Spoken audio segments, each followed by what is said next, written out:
মাধ্যমিক ও উচ্চ মাধ্যমিক কৃতী ছাত্রছাত্রীদের ভারত সেবাশ্রম সংঘের তরফ থেকে বিশেষ সম্মান ও পুরস্কার বিতরণের উদ্দেশ্যে এক বিশেষ অনুষ্ঠানের আয়োজন করা হয়। সেখানে উপস্থিত ছিলেন ভারত সেবাশ্রম সংঘের মহারাজ ও অন্যান্য শিল্পীরা। বিশিষ্ট অতিথিবর্গরা কি বলছেন চলুন শুনে নেওয়া যাক। ভারত সেবাশ্রম সংঘের সঙ্গে প্রায় 25-26 বছর যুক্ত এবং যতগুলো ভালো কাজ হয়, বিশেষ করে পীযূষ চ্যাটার্জি মানে মুন্নাদা আর আমাদের দিলীপ মহারাজ বা ক্ষীরোদ মহারাজ, এরা যখনই ডাকে সবার আগে আমি চলে আসি। কারণ আমি যতটুকু হেল্প করতে পারি, আমি সামান্য একটা মানুষ, বেশি তো হেল্প করতে পারবো না, কিন্তু ওদের পাশে দাঁড়াতে পারছি, এটাই আমার কাছে গর্বের বিষয় এবং আমার খুব ভালো লাগে। কারণ এনাদের ভারত সেবাশ্রম সংঘ মানে একটা ইন্টারন্যাশনাল প্ল্যাটফর্ম, যেখানে সারা পৃথিবীর লোক জানে ভারত সেবাশ্রম সংঘ কী কাজ করে। আমরা এখানে দুস্থদের সাহায্য করছি, যে ছাত্রছাত্রী আছে তাদের সাহায্য করছি। এছাড়াও আমরা ওদের এগিয়ে দিচ্ছি যাতে ওরা পড়াশোনাটা করতে পারে, আর্থিক সাহায্য, বইপত্র দিয়ে, নানান কিছু দিয়ে।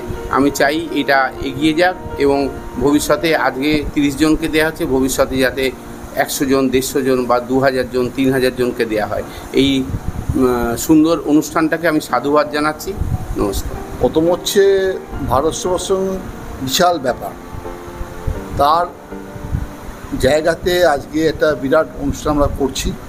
এই অনুষ্ঠানে অনেক মানুষ সাড়া দিয়েছে।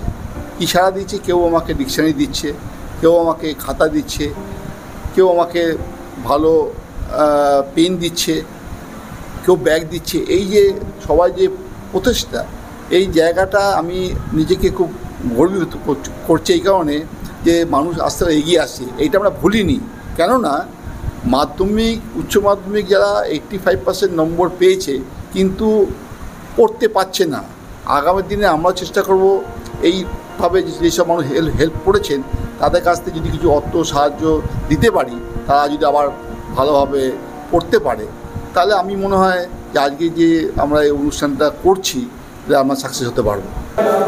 যেসব ছেলেরা কৃতি হয়েছে, অর্থাৎ ওদের 75%-এর উপরে, এদের 85%, তো আমাদের ত্রিকাল পত্রিকা থেকে সম্বর্ধনা দেওয়া হলো এবং এদেরকে উৎসাহিত করা হলো জীবনে বড় হওয়ার জন্য।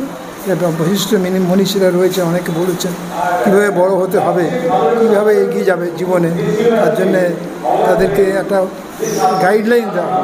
এটা অনেকে রেজাল্ট ভালো করেছে, পড়লেই তো না, মানুষ হতে হবে, মনুষ্যত্ব চাই জীবনে।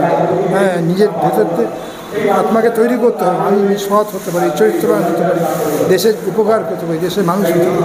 এটাই আমাদের প্রচেষ্টা এবং আশা করব এইসব ছেলেরা দেশের জন্য পিতৃদেব ভব মাতৃদেব ভব যেমন আছে এবং জননী জনভূমিশ্চ স্বর্গাদপি গড়িয়েছে, এই ভাবনায় এগোর জন্য আমার জন্মভূমিকে ভালোবাসতে হবে, ভারতবর্ষকে ভালোবাসতে হবে, ভারতের মানুষকে ভালোবাসতে হবে। এই তীর্থভূমিতে আজ যারা মাধ্যমিক উচ্চ মাধ্যমিকে কৃতি মানে 85% নাম্বারের উপরে পেয়েছে, তাদেরকে আমরা সম্মান দেব এবং তারা যেন আগামী প্রজন্মের জন্য একটা চিহ্ন রেখে যায়, সেই জন্য আমরা এই প্রোগ্রামটা শুরু করেছি।